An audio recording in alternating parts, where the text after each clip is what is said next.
안녕하세요. 이번 영상은 빌라 리모델링입니다. 준공된 지 10년 정도 된 빌라고요. 리모델링 하기 전 영상부터 보여드릴 거예요. 거실 천장부터 세월의 흔적이 느껴지죠? 10년 전에는 파란색 조명이 유행이었나 봐요. LED 조명이 아니라 형광등이고 그마저도 한두 개씩은 전등이 나가 있다 보니 안 그래도 칙칙한 내부가 더 칙칙해 보였습니다. 바닥도 파손되어 있었고 싱크대 쪽을 자세히 보니까 물 먹은 흔적이 있더라고요. 가성비를 따지는 저는 싱크대 필름 교체를 생각했지만 물 먹은 싱크대로는 교체해야겠더라고요. 식탁등도 근사한 등으로 교체할 겁니다. 한쪽 전구가 나간 주방등도 환한 LED 등으로 교체할 거예요. 베란다는 크게 손볼 곳이 없어 보였어요. 조명, 콘센트, 천장 도배 정도? 침실 공간입니다. 전체적으로 올드한 느낌이 강하죠? 붙박이장 앞 간접 조명 등도 너무 촌스럽습니다. 거실 욕실도 깔끔하게 인테리어하면 좋겠지만 가성비를 생각해서 욕실은 패스하기로 했어요. 욕실 리모델링 비용이 만만치 않으니까요. 두 번째 방도 역시 칙칙합니다. 조명, 바닥 몰딩을 교체하면 훨씬 밝아지겠죠? 세 번째 안방입니다. 마찬가지로 바닥, 몰딩, 조명 교체 예정입니다. 안방 욕실은 누렇게 번진 실리콘만 수리하려고요. 모두 싹 바꾸면 좋겠지만 이번 리모델링의 중점은 최소한의 비용으로 깔끔한 집 만들기입니다. 이제 리모델링 후 영상을 볼게요. 현관은 기존에 설치되어 있던 등이 어두워서 LED 센서 등으로 교체하고 전기 스위치도 교체했어요. 조명을 바꾸니 기분까지 좋아집니다. 저만 그런가요? 그리고 중문을 교체했어요. 중문 레일이 노후되다 보니 뻑뻑해서 열고 닫기도 불편하고 미관상 보기 안 좋더라고요. 기존 중문이 철거된 모습입니다. 없애고 보니 차라리 현관이 넓어 보이고 시원하네요. 답답하지 않고 개방감 좋은 현관 공간을 위해서 투명 유리와 슬림 3연동 도어를 선택했습니다. 고민 끝에 화이트 색상을 선택했는데 만족해요. 잘 모르겠다 싶을 땐 그냥 화이트가 답이네요. 중문 교체로 인해 집의 첫인상이 좋아지는 기분. 저만 그런가요? 거실 공간을 보겠습니다. 전체적으로 어둡고 칙칙한 느낌을 없애기 위해서 천장 메인 등을 밝은 LED 등으로 교체했고 바닥은 화이트톤 데코 타일을 사용했으며 바닥 몰딩은 따뜻한 느낌을 주는 연한 베이지 톤을 사용했어요. 몰딩과 데코 타일이 접하는 부분은 깔끔하게 실리콘을 쌌습니다. 만족스러워요.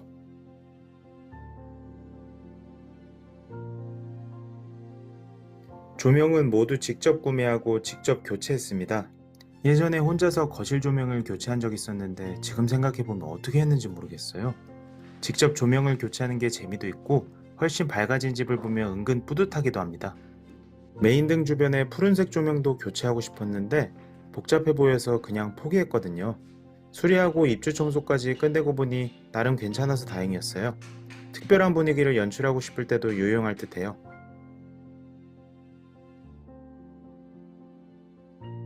기존에는 튀어나와서 촌스러운 간접등을 전구색 다운라이트로 교체했습니다. 얼마 안 하는 조명인데 분위기가 확 달라져요. 다운라이트 교체할 때는 전구를 사기 전에 미리 구멍의 사이즈를 알아놔야 편리해요. 예전에 눈대중으로 구매했다가 구멍이 너무 좁아서 연장으로 벽구멍을 크게 만드느라 고생했거든요. 콘센트 전기 스위치는 모두 직접 교체했습니다. 콘센트 전기 스위치 교체는 그렇게 어렵지도 않고 워낙 많이 해봐서 그런지 그냥 제일 같아요. 전 콘센트 교체할 때 교체 후 전기가 들어오는지 확인해 볼 수 있게 핸드폰 충전기를 하나 들고 갑니다. 주방 느낌이 많이 달라졌죠? 집을 수리할 때 가장 신경 쓰이는 부분이 아무래도 주방인데요. 특히 빌라는 넓지 않은 공간에 냉장고, 식탁 자리가 나와야 하다 보니 넓은 느낌을 주기 위해 웬만하면 화이트 톤으로 수리합니다. 싱크대 하단부는 물 먹은 흔적이 있어서 교체를 진행했고 상단부는 상태가 괜찮아서 필름 교체로 진행하였습니다. 기존의 주방등이 매립형 형광등이어서 거실 조명은 엣지 슬림 LED 등으로 교체했어요. 슬림해서 층고도 더 높아 보이고 깔끔하죠? 주방에서 제가 중요하게 생각하는 게 바로 식탁등인데요. 식탁등 하나로 분위기가 많이 달라지거든요. 리본 웨비우스라는 식탁등인데 집 수리할 때마다 주방등은 이걸 사용하게 되더라고요. 세 개의 침실은 도배, 장판, 바닥 몰딩과 LED 등을 교체했어요.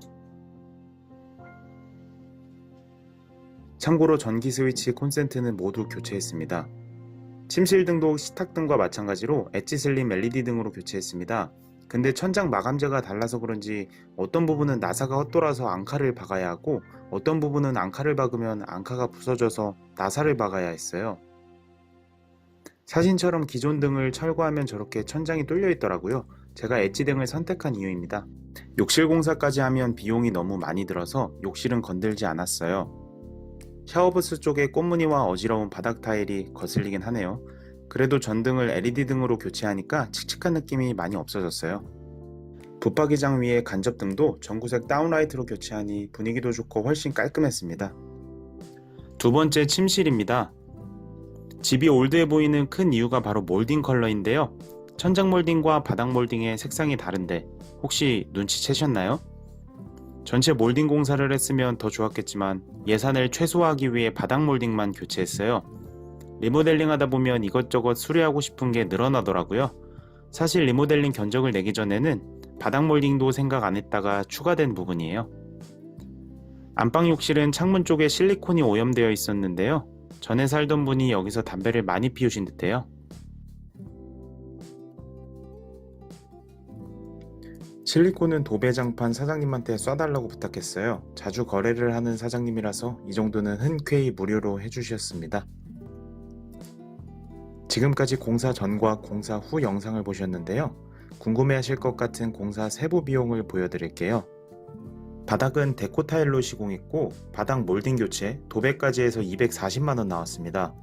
중문 교체는 80만원 나왔고요. 싱크대는 하단부는 교체하고 상단부는 필름 시공으로 총 100만원 나왔어요. 조명, 콘센트, 전기 스위치는 총 46만원 나왔네요. 유일하게 영수증이 있어서 첨부할게요. 집 수리할 때마다 조명은 여기서 구매하는데 인터넷 가격만큼 저렴해서 다시 찾게 되더라고요. 입주 청소비 36만원까지 합해서 총 502만원 나왔습니다. 샤시와 욕실 공사를 안 했기 때문에 나올 수 있는 금액이겠죠? 샤시 욕실까지 올 리모델링을 저렴하게 하는 법이 궁금하신 분은 아래 추천 영상을 클릭해주세요. 시청해주셔서 감사합니다.